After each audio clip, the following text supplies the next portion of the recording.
स्रोत देवी महात्म्य मार्कंडेय पुराण तृतीय चरित्र। युगों पूर्व जब तीनों लोकों में अंधकार सांस लेने लगा था और महिषासुर का अत्याचार पर्वतों को भी थर्रा देने लगा था, देवता हार चुके थे, दिशाएं मौन थीं और स्वर्ग के द्वार पर निराशा पहरा दे रही थी। तभी देवगण एक स्वर में पुकार उठे, हे आदि शक्ति, हमें बचाइए। उनकी पुकार उस क्षण ब्रह्मांड को चीरती हुई सृजन की अनंत ज्योति को जगाने लगी। देव ऊर्जाओं के मिलन से एक तेजोमय अग्नि वर्तुल उठा, इतना प्रखर कि सूर्य भी उसके सामने तिल की लौ लगे।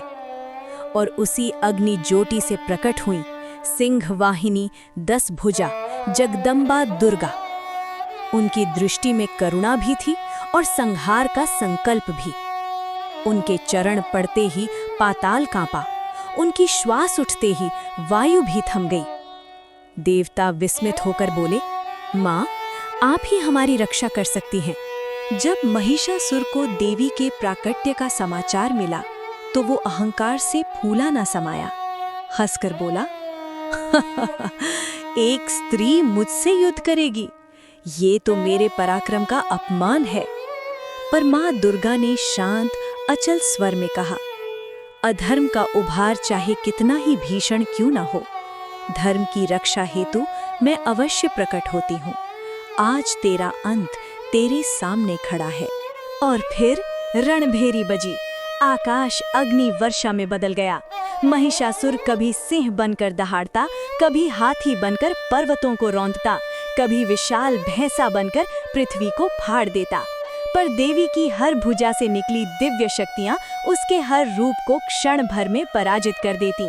सिंह की गर्जना, देवी के अस्त्रों की चमक और धरती की धड़कन, सृष्टि एक विशाल संग्राम में बदल गई थी। अंत में महिषासुर अपने मूल भैंसा रूप में अत्यंत उन्माद के साथ देवी की ओर टूट पड़ा। माँ दुर्गा ने नील गगन सी गंभीरता से उसके मस्तक को अपने दिव्य चरणों से दबा दिया। क्षण मात्र में त्रिशूल उठा और काल वाण की तरह उसके हृदय में समा गया। एक क्षण को समस्त ब्रह्मांड थम गया, फिर गूंजा, जय महिषासुर मर्दिनी, जय माँ दुर्गा। युद्ध समाप्त हुआ, देवी सिंह पर विराजमान हुई, ब्रह्मांड शांत हो गया। माँ दुर्गा ने कहा, जब किसी भी युग में अधर्म अंधकार बनकर फैलता है, मैं शक्ति रूप में अवतरित होकर संतुलन पुनः स्थापित करती हूँ। स्रोत देवी महात्म्य मार्कंडेय पुराण। यदि ये दिव्य कथा आपके हृदय को स्पर्श करे तो हमारे चैनल को लाइक, सब्सक्राइब और फॉलो अवश्य कीजिए, ताकि ऐसी पवित्र प्रेरणादायी कथाएं आप तक निरंतर पहुंचती रहें। जय माँ दुर्गा।